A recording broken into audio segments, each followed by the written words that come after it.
አዲስ ንስር ስፖርት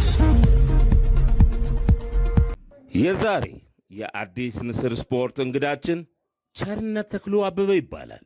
የተወለደው አዲስ አበባ ግንፍሌ በተለምዶ ተኩማ ተብሎ በሚጠራው አካባቢ ነው።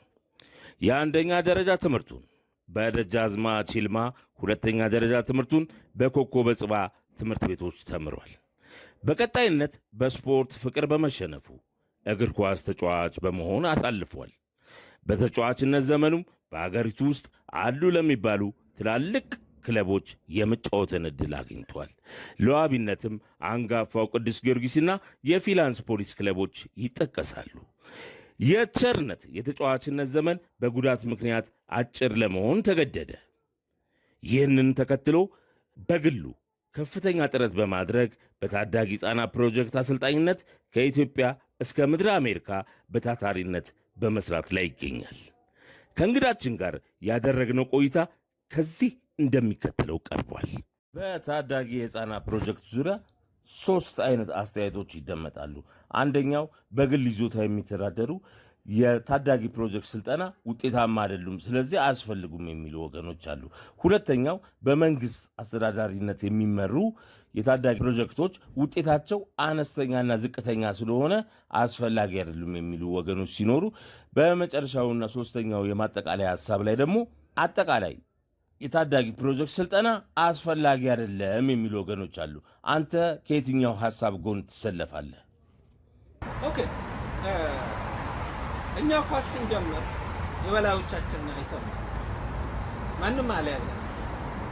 ኦኬ፣ ከኛም በላይ ያሉት ከኛም በታች ያሉት የአሁኑ ትውልድ ትንሽ ይሻላል፣ ጥሩ ነው።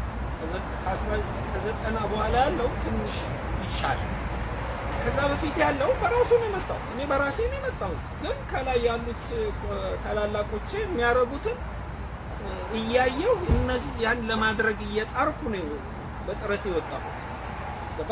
ብዙ እውቀቱ ምኑ ያላቸው ሰዎች አልደረሱም፣ አልመጡም። ገባ? ለምን? የሚይዛቸው ሰው የለም።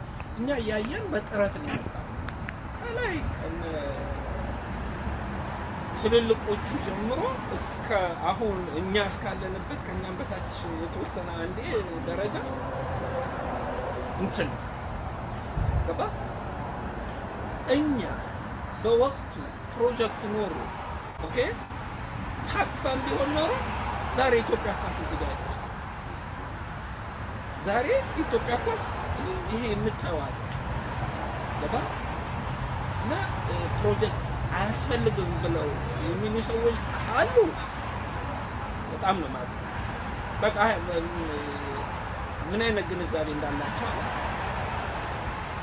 አንድ ሰው ሲማር ይሻላል ወይስ ሳይማር ዝም ብሎ ይሻላል? የቱ ነው የሚሻለው? በዛ ኳስ የሚመታው እንደዚህ ነው ብለህ ስታሳየኝ ይሻላል? ኳስ መታልኝ ብለህ ዝም ብሎ ስመታልህ ነው ይሻላል? ምን ማለት ነው? ፕሮጀክት አያስፈልግም። ፕሮጀክት ያስፈልጋል። ፕሮጀክቱን እንዴት እናደርገው? ፕሮጀክቱን ስንጀምረው በመንግስት ይሁን በግለሰብ ይሁን በማህበር ይሁን እሱ በየትኛው አካል ፕሮጀክት ካለ ተቀባይነት ግለሰብም ይስራ መንግስትም ይስራ። መንግስት የሚሰራው ለህብረተሰቡ፣ ግለሰብ የሚሰራው ሁሉ እያየ ነው በአገር ውስጥ ለራሱ ነው። ይሄንን ማገናዘብ ነው። ስለዚህ የመንግስት ፕሮጀክት እንቀጥላለን። መፍረሱ ራሱ ገና የምንጠይቀው ጉዳይ። 1990 የተመሰረተው ፕሮጀክት መፍረሱ ራሱ ትልቅ ወንጀል ነው። ለምን አሁን ከ30 ዓመት በኋላ ከምናምን ዓመት በኋላ ለዚህ ደረስን ምናምን የሚሉት ጠቅላላ ያ ኳስ ተጫዋች ፕሮጀክት ያልቀመሰ ሐዋሳ ብትሄድ፣ ድሬዳዋ፣ ትግራይ፣ ኢትዮጵያ ውስጥ ያለ ቤንሻንጉል ያ ፕሮጀክት በጣም ተስፋፍቶ ነበር። የዛ ፕሮጀክት ውጤት ብዙ ጊዜ ስታይ እንደሆነ ከአዲስ አበባ ነው ናሽናል ቲም ወጣ ቡድን ምናምን የሚመረጥ አዲስ አበባ ልጅ አንድ የለም። አሁን አዲስ አበባ የዛ ፕሮጀክት መኖር ክፍለ ሀገር መሄድ አሁን ክፍለ ሀገር ልጆች ናሽናል ቲም ወጣ ቡድን ክለቦችን የያዙት አይደለም። በዚህ ፕሮጀክት አስፈላጊ ነው። እንዴት እናደርገው፣ እንዴት ይሰራ ራሱን የቻለ አካል ያስፈልጋል። አንድ ህፃን ልጅ 5 ዓመቱ ጀምሮ እስከ 14 ዓመቱ በፕሮጀክት ታቅፎ ከሄደ አለቀ። ከዛ በኋላ ታዳጊ ወጣ ቡድን ናሽናል ቲም ላይ ሲደርስ የወጣት 25 ዓመት ሲሆነው 24 ዓመት ሲሆነው አንደም ያቆም ለምን መሰረት ይዞ ነው ያለው እና በፕሮጀክቱ ላይ መቀለል አያስፈልግም። ፕሮጀክት የመንግስት አያስፈልግም የምለው ኃይሌ ካሴ ምሳሌ ኃይሌ ካሴ ቦስ አስማም ብለህ ኳስ መቀጠል የፕሮጀክት አሰልጣኝ ሆኖ ነው በወር 100 ብር ለሱ ተሰጥቶት ለሱ በሰዓት በቀን የሚያገኘው ብር እና የመንግስት ፕሮጀክት ባይሆን አሁን ኃይሌ ካሳውን የዛኔ የግል ሆኖለት ቢሆን ኖሮ እንዴት ይሰራው ነበር? የመንግስት ግን 100 ነው። ከዛ ላይ ኳስ ሊያሟላ የሚያስበው ነገር አይሟላ። እኔ ምሳሌ ሆናል። እኔ የማሰለጥናቸው ህጻናቶች ነበሩ ሰፈር ውስጥ ዝም ብሎ ይሄ በፕሮጀክት ስለመጣ አይደለም። ከፕሮጀክቱ በፊት ህጻናቶች አሰለጥን ነበር ሰፈር ውስጥ። እሱ ምን ገባ? ፕሮጀክቱ ሲመጣ እነኛን ህጻናቶች በቀላሉ አመጣቸው። ገባ? አካተቷቸው። ከዚህ ደግሞ ከየአቅጣጫው ስለሆነ የሚመጣው ሰብስቤ ከነኛ ጋር እንትን አልኳቸው። ሌሎቹ እዛ ፕሮጀክት ውስጥ ለመግባት ይሰራሉ። ፕሮጀክት እኮ ማለት እንደ ክለብ ነው።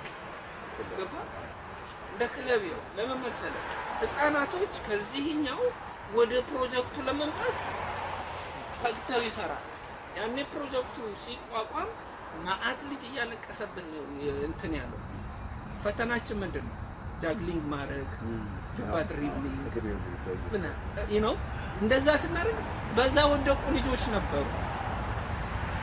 ብታምንም ባታምንም ከሌላ ጋር ወደቀ ልጅ ገና ኳሱን ሲነካው አለ። እዚሁ ከአጠገብ ያለ ሰው ነው ሊመሰክርልኝ ይችላል።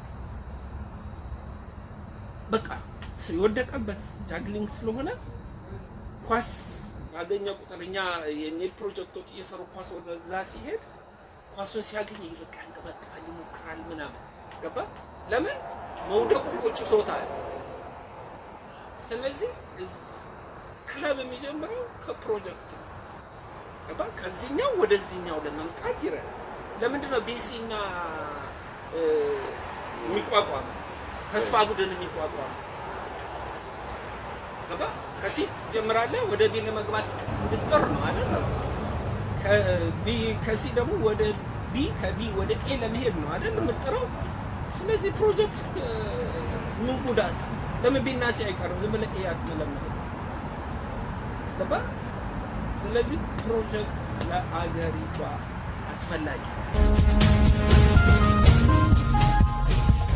አዲስ ንስር ስፖርት